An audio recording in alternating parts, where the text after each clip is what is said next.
Hi guys, this is Ellie's point of view. We're going to just jump straight into it. When Noah had walked us through the woods to show us the treehouse, I had expected something small and barely compatible with what we would need. Instead, it had turned out to be big enough to hold all of us, maybe even more. At least another 3 kids, depending on their size, of course. Oh my god, what? That was very unnecessary. I feel like Elley says things that she doesn't need to say. Like, no, that extra part you said there wasn't necessary. We were gathered around the floor. Eli had brought some beanbag chairs over the few weeks of us visiting the treehouse daily, and Noah and Becky had carried some snacks over. Slowly, it was furnished to be more comfortable for everyone here, and I was happy with what we had to work with. Skyline was eating goldfish, and she brushed her fingers on her jeans after every few handfuls, declaring she wouldn't eat any more. Eventually, she tucked the bag away, and then she faced all of us. I love goldfish, but I have to be in the mood for it. We need something to call ourselves. We need to make a name, one that is feared throughout Armadillo and continue on with our kids, maybe. No. Noah raises an eyebrow. I don't think we should force our kids to be friends, Sterling. She stares at him and he adds, but it'd be cool if they were, you know? Either way, what are we thinking? If we want a name, it's gotta be something cool. Duh. Skyline leans back on the beanbag chair she had pulled out from under Eli. He hadn't said anything, instead just crossing his legs and picking at the bottom of his shoe. That is so mean. Y'all just really let her steal the beanbag chair out from under Eli's butt. That's not cool. You'd think that when you're friends with the bully that you'd be safe, but no, I guess not. What do you guys think is cool? Noah and I are clueless to what the outside world looks like, remember? Right. Skyline nods. Well, skulls are cool. And fire. I like fire, I say, and Nicole remained quiet. Of course you like fire, Elley. You like anything Skyline likes, because you're a pick-me and try hard. She and Eli are the only two who don't talk a lot, but even Eli contributes to conversations from time to time. That's because Nicole has a guilty conscience. Whatever. So we can make skulls of fire. Skyline smiles, opening her mouth to say something before Cobra interrupts her. Skulls fire, he shouts. Sounds pretty badass, huh? We stare at him in shock, more so because of his stupidity, and Sterling slaps the back of his head. No, you moron. Fire skulls. It sounds pretty cool, even better than skulls fire. Sterling smirks. We need something too, though, like a symbol. What about a flaming skull? I asked, like with flames coming out of its eyes and stuff. Ooh, I bet Eli could draw something like that, huh, Eli? Noah nudges him, and Eli nods. I'll do it tonight in my room. I'll show you guys tomorrow. What time should we meet up? I want everyone in the treehouse by 9 o'clock, so boys better be up early. I think I'm gonna head home. Y'all probably should too, though. And that night, Eli drew our tattoo, showing us and Skyline took the paper, planning to get us a tattoo on our forearms of the flaming skull Eli had drawn. Sorry, I'm still gonna hold you. I'm just putting you in my lap. Okay? Yeah. What a meanie, but you're so evil. I'll admit it looks pretty cool, but did we have to get a tattoo? We'd never be able to get rid of it. I wonder if Sterling cares. She doesn't seem to be the kind of person who cares about tattoos and what they look like. I'm pretty sure she cares about what they look like. I just don't think that she cares about having one.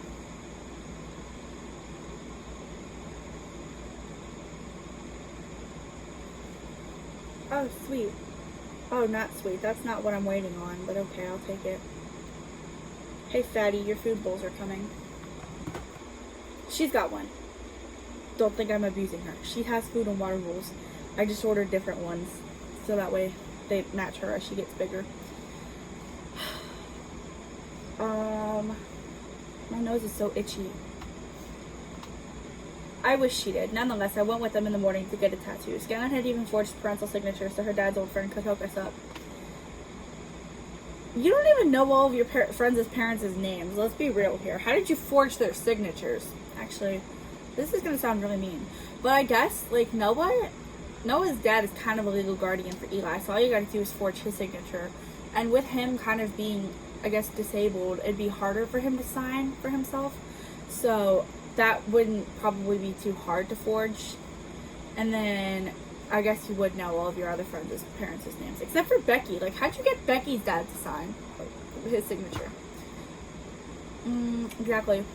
Also, I'm pretty sure, I don't really know 100%, but I'm pretty sure Becky lives with her mother and her stepdad and then visits with her dad. I think that's how it is. I can't really remember. Sorry. You can still sit on my lap. That's okay. You were slipping, and I had to readjust myself. But, I don't know. Okay, you can sit there, I suppose. Anyways, I wished I said something, and looking back at the tattoo right now, I wished I backed out. I could have said it wasn't for me and joined Anna and Brian and that Michael kid, but I chose to stay with the others. School started back up. We were 7th graders now. One more year of middle school, we'll be in high school. Hopefully there will be more victims. I don't really want to bully Brian. I don't want to bully Brian, but I'll bully other kids. That's kind of what you sound like right now, which is kind of not cool. Bullying itself is not cool, but you can't play favorites. You can't be like, oh, well, I don't want to bully Brian, but I'll bully this other kid. That's not fair. Anyways, also, you just started 7th grade. Why are you thinking about, like, oh, one more year of middle school? Like, you can't say that. You still have 2 years. Because you still have your whole 7th grade year ahead of you. Like, that would be, like, me starting my junior year saying, oh, one more year of high school. No, now I have one more year of high school. This is my last year at my high school. So, whatever.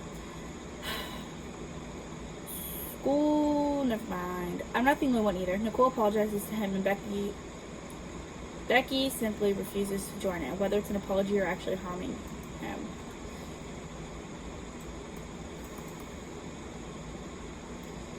Oh, I thought this was Nicole's point of view. Either way, Elley, you can't pick and choose who you bully. That's not cool either.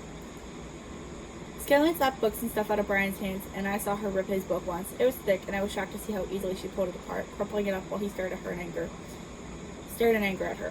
Whatever. Same thing. He's never fought her back. He's never shoved her or hit her, and he hasn't even yelled at her. He just glares at us and tells us one day Karma's going to catch up to us.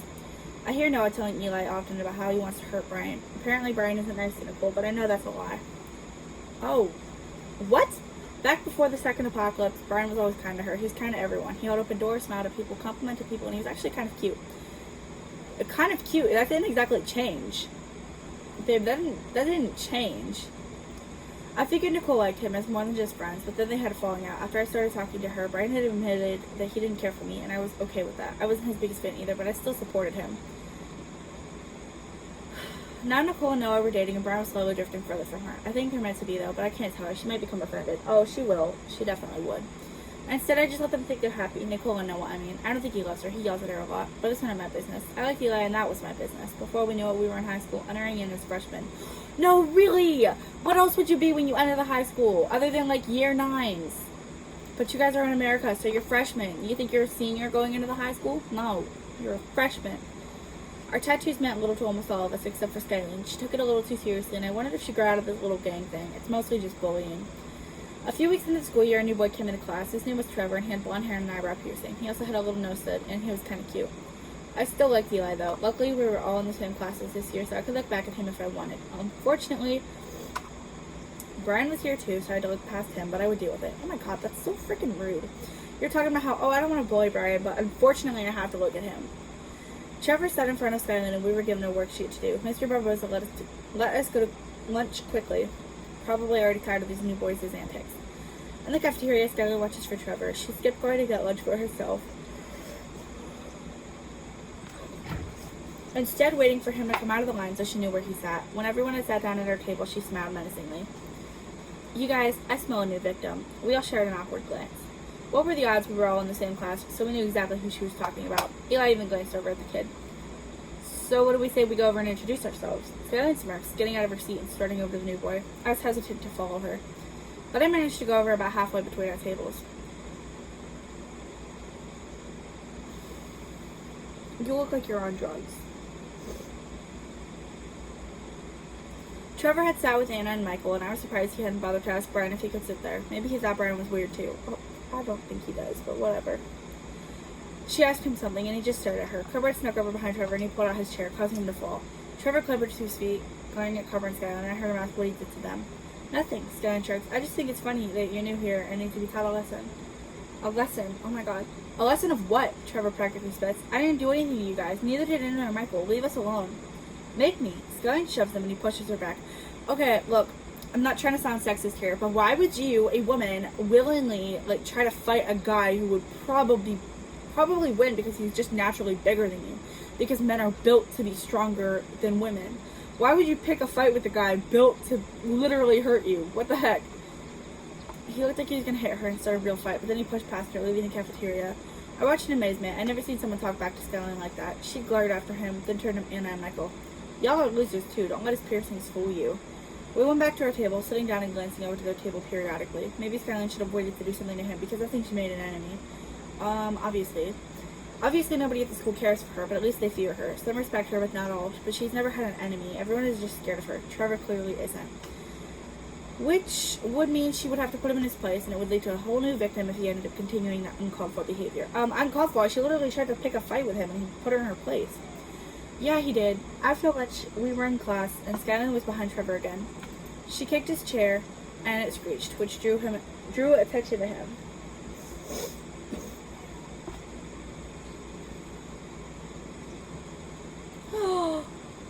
Oh no. I knew you messed it up. Okay. Sorry. My cat just pasted without formatting a picture of Spectre because I've been drawing Monster High characters, which is not, I don't have any rights to. I'm doing it for fun, but she just put the formatting thing in here. Ugh. Some kids snickered, and even Brian chuckled. I was excited for this new victim, maybe even more than Skyline. I focused on the teacher's lecture, not really paying any attention to him. When school ended, Skyline took my arm and led me over to her locker. I raised an eyebrow, and she smiled awkwardly. I'm not gonna lie, Elley, I think I like him. Who? Trevor. I think if we get him away from the banana cycle, we could turn him into someone cool, someone like us. Nicole was waiting for us by the door, not bothering to come check to see if everything was okay. I guess I couldn't blame her. If I saw Skyline talking to her, I'd probably mind my own business, too. Especially since Cover was over there with her, and the others were waiting for us to leave. I think you should go for it. What's the worst that could happen? I smell. Let's get him tomorrow. Skyline grins. That's what I like to hear. We joined the others and head home, Becky, Noah, and Eli biking away while we collect our younger siblings. I was excited for Skyline. She'd never had a boyfriend before, I'm sure of it. It's kind of cute to see her tough friend have a soft spot for someone other than her little brother Peter. Either way, I was happy, and I would do whatever it took to help her get Trevor. Oh no. Even if we just had him as an addition to the gang, it would be nice to have someone like him in our proximity. He has potential. He has great potential. That night I go to bed early. I want to be well rested for our Trevor capturing expedition. Elley, I'm going to shoot you. In the morning, Mom had stumbled into my room, telling me I had to hurry and get ready. I panicked, thinking something like the apocalypse was happening, so I was downstairs in less than 10 minutes.